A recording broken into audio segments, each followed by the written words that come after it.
Thank you very much.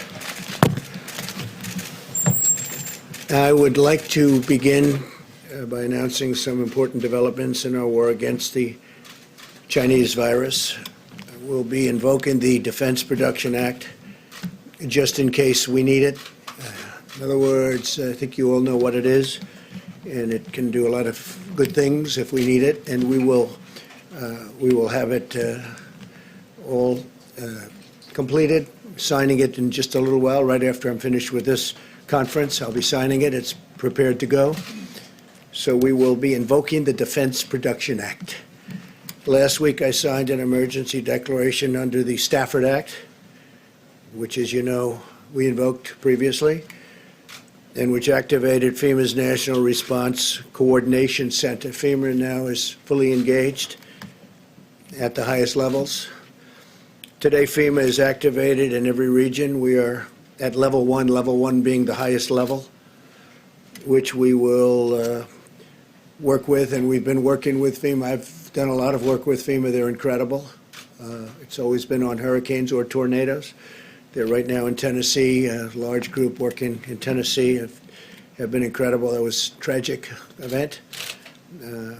Alabama last year, also a tornado, and then obviously the numerous hurricanes in different locations that were, in some cases, very devastating, and in every case, FEMA came through. This is a very different kind of a work for FEMA, but they will come through, as they always do. We have tremendous people, tremendous talent in FEMA. We're sending, upon request, the 2 hospital ships. They're being prepared right now. They're massive ships. They're the big white ships with the Red Cross on the sides. One is called the Mercy and the other is called the Comfort, and they are in tip-top shape. They soon will be. They're getting ready to come up to New York. I spoke with Governor Cuomo about it. He's excited about it.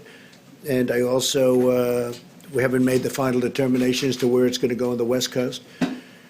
The Comfort is located now in San Diego, and it's going to be, we'll be picking the destination fairly shortly.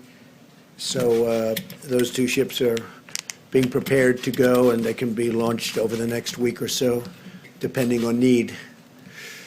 Earlier this week, the first clinical trial of the vaccine candidate for the virus began in Washington State, as you probably know. The genetic sequence of the virus was first published in January, but thanks to the unprecedented partnership between the FDA, NIH, and the private sector, we've reached human trials for the vaccine just 8 weeks later. That's a record by many, many months. It used to take years to do this, and now we did it just in a very short while. That's the fastest development in history of what we're doing with regard to the vaccine. We're making very, very big progress.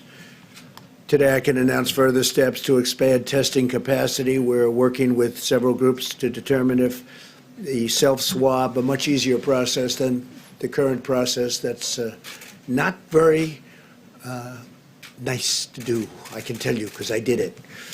But we have a current process that's a little bit difficult. If you have it done, the groups are working on determining if a self-swab by an individual is as effective as the other. The other is very effective, very accurate. But we're going to see if we can do a self-swab, which is would be a lot more popular, I can tell you that.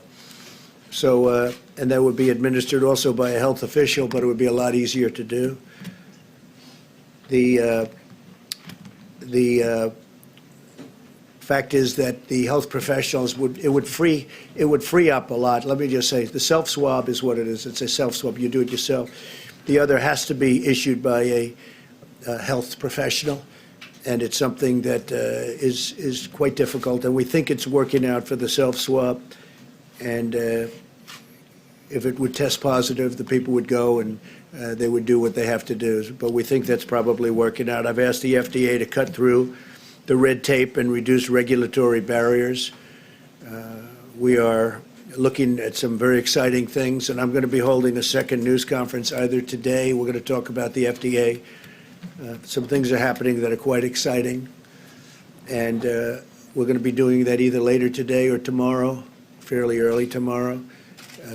So we'll see what happens. But the FDA, my instructions is I've been working very, very hard on a number of developments, and we'll be discussing them with you later today or tomorrow.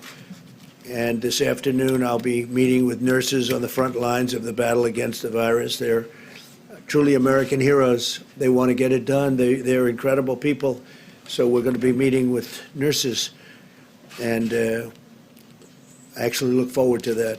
They're very brave. They're taking a lot of risk, and they have done an incredible job, and they never complain. Today, I'm also announcing that the Department of Housing and Urban Development is providing immediate relief to renters and homeowners by suspending all foreclosures and evictions until the end of April. So we're working very closely with Dr. Ben Carson and everybody from HUD. Every generation of Americans has been called to make shared sacrifices for the good of the nation. In World War II, young people in their teenage years volunteered to fight. They wanted to fight so badly because they love our country. Workers refused to go home and slept on factory floors to keep assembly lines running.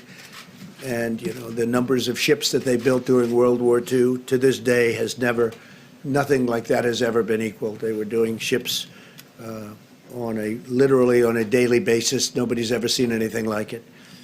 And to this day, nobody's seen anything like that, what they were able to do during World War II. And now it's our time. We must sacrifice together because we are all in this together, and we'll come through together. It's the invisible enemy. That's always the toughest enemy, the invisible enemy. But we're going to defeat the invisible enemy. I think we're going to do it even faster than we thought. And it will be a complete victory. It'll be a total victory. So we'll have a second conference, again, having to do with the FDA. And this, I think it's going to be potentially a very exciting news conference. And we will do it as quickly as we can, so whether it's today or tomorrow. And I'll, with that, ask Mike Pence to say a few words. And thank you very much. Thank you, Mr. President. The White House Coronavirus Task Force met this morning, and now that we have cases in all 50 states, we're continuing to move out on the President's call to bring the full resources of the federal government, a full partnership with every state and territory, the full power of the American economy to support businesses and families. As the President says to us and every day, we'll do whatever it takes. We're all in this together. Yesterday, the President met with the tourism industry executives and also had an engaging discussion with all the top companies in our industrial and medical supply chain. The President, as you all are aware, also announced today that by mutual consent, the northern border to Canada will be closed to non-essential travel. This does not include essential travel or the transit of goods, but it was through mutual discussion that took place this morning between the President and Prime Minister Trudeau, and the Department of Homeland Security will be effectuating that decision. The President spoke with some of the nation's top business leaders today, again, to speak about the supply chain in the country.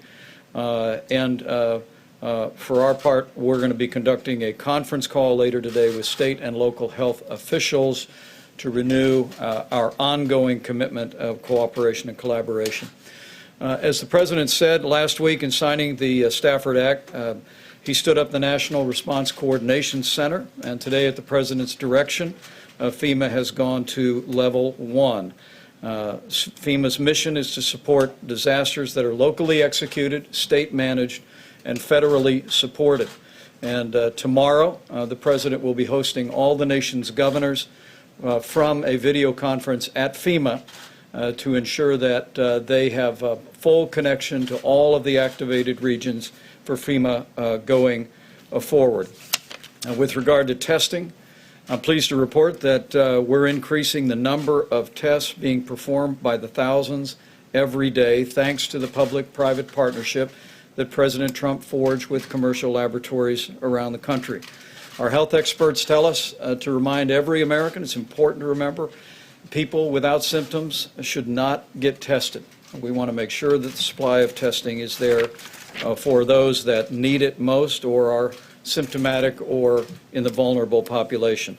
Dr. Deborah Birx in a moment will address the progress that we're making on testing, the infection rate, our recommendations to every America, as well as some important new findings about the impact on youth that we're gaining from data that's coming in from Europe that'll be important to every American.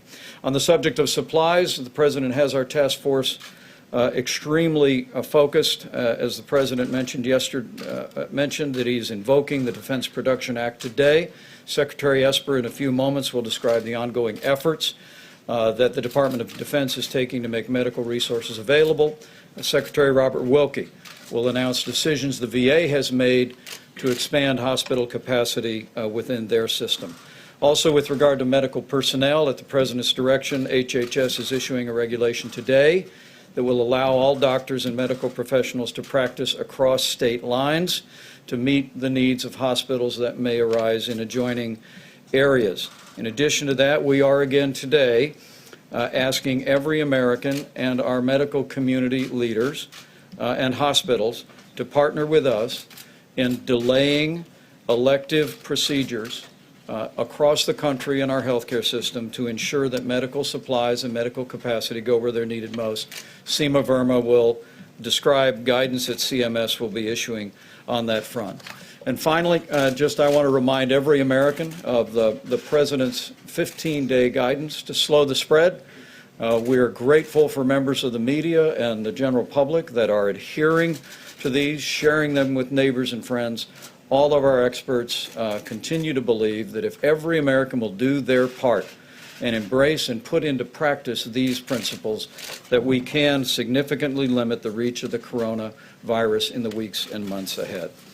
Thank you, Mr. President. Thank you very much.